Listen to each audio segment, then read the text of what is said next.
Bismillahirrahmanirrahim. Assalamualaikum warahmatullahi wabarakatuh. Di sini kami dari kelompok 3 akan membuat video dengan judul tugas kekuasaan, kewenangan, tanggung jawab, dan delegasi. Sebelumnya perkenalkan, nama saya Ramadhani Selaban beserta rekan-rekan saya Sarah Darmawanti Ritonga, Rizka Amelia Ajis, Tasya Putri Ramadhani, Sri Wulandari, dan Novia Inggit Kartika, dengan mata kuliah pengantar manajemen, dosen pengampu Bapak Hendra Saputra SEMSI. A. Pengertian pengorganisasian. Menurut Cipto Samuel, pengorganisasian merupakan proses mengatur semua kegiatan secara sistematis dalam mengelola sumber daya. Menurut William Jukes, memutuskan di mana keputusan akan dibuat, siapa yang akan melakukan pekerjaan dan tugas itu, dan siapa yang akan bekerja serta untuk siapa mempekerjakan itu dilakukan. Menurut Davrika, pengorganisasian merupakan sebuah kegiatan pemanfaatan sumber daya organisasi untuk mencapai tujuan strategis. B. Dasar koordinasi organizing yang harus kita miliki dalam koordinasi organizing. 1. Memiliki kompetensi. 2. Memiliki karakter. 3. Memiliki talenta. Yang keempat, memiliki komitmen. Dan yang kelima, berkewajiban mengembangkan para pegawai. C. Pengertian kekuasaan. Kekuasaan atau power berarti suatu kemampuan untuk mempengaruhi orang atau merubah orang atau situasi.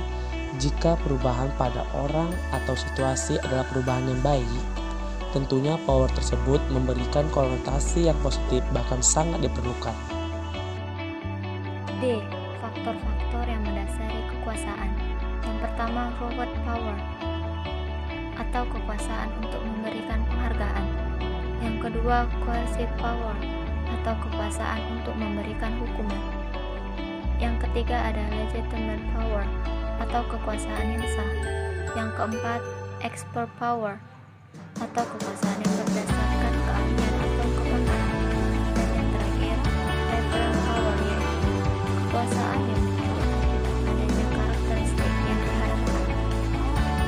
Pengertian wewenang menurut para ahli. Menurut Lewis, wewenang adalah jumlah kekuasaan, power, dan hak rights yang didelegasikan pada suatu jabatan. Menurut Harold Lansdale dalam bukunya The Principles of Management Authority, adalah suatu hal untuk memerintah atau bertindak.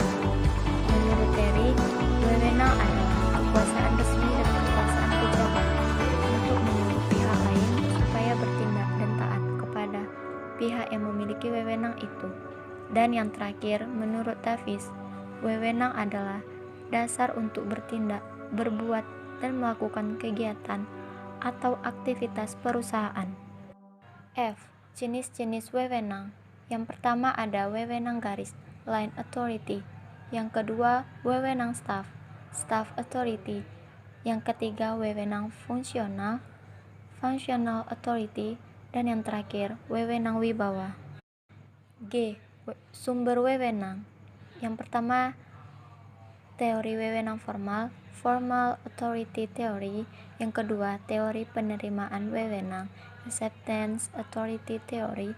Yang ketiga, wewenang dari situasi, authority of the situation. Yang keempat, wewenang dari jabatan, position authority. Yang kelima, wewenang dari faktor teknis, technical authority. Dan yang terakhir, wewenang dari hukum, juridis authority. H. Batasan wewenang. 1. Kemampuan jasmani atau fisik. Yang kedua, alamiah. Yang ketiga, teknologi. Yang keempat, pembatasan ekonomi. Yang kelima, partnership agreement. Yang keenam, lembaga. Dan yang terakhir, hukum-hukum. Bentuk departementasi dan pembagian kerja dalam manajemen. Bentuk departemen terbagi menjadi 4 nih sobat. Yang pertama, departemen tutorial. Yang kedua, departemen fungsional. Yang ketiga, departemen produk. Dan yang terakhir, departemen ASI pelanggan. Pengertian tanggung jawab. Tanggung jawab adalah keharusan untuk melakukan semua kewajiban atau tugas-tugas yang dibebankan kepadanya sebagai akibat dari wewenang yang diterima atau dimilikinya. Bentuk pendelegasian dan desentralisasi wewenang. Bentuk pendelegasian dan desentralisasi wewenang ini terbagi menjadi 5 teman-teman. Apa sajakah itu? Yang pertama, rencana dan kebijaksanaan harus jelas. Yang kedua, orang yang diberi tugas disiplin yang terbaik. Yang ketiga, sistem pengawasan perlu diciptakan nih. Dan yang keempat, komunikasi secara terbuka, serta tugas dan wewenang harus dibatasi dengan yang diharapkan. Integrasi fungsi pengorganisasian dalam kekuasaan, wewenang, delegasi, dan tanggung jawab dalam Al-Quran. Dalam Al-Quran Surah Al-An'am ayat 165, Allah mengatakan, "Dialah yang menetapkan kamu menjadi khalifah di muka bumi, dan Dia meninggikan sebagian kamu atas sebagian yang lain beberapa derajat untuk mengujimu tentang apa yang diberikannya kepadamu." Dari ayat di atas ini jelas ya bahwa perbedaan kedudukan, pangkat dan fungsi di antara manusia adalah cobaan dari Allah kepada manusia. Apakah manusia itu mampu memegang amanat, bersyukur dan bertanggung jawab? Tetap rendah hatikah mereka atau akan menjadi sombong?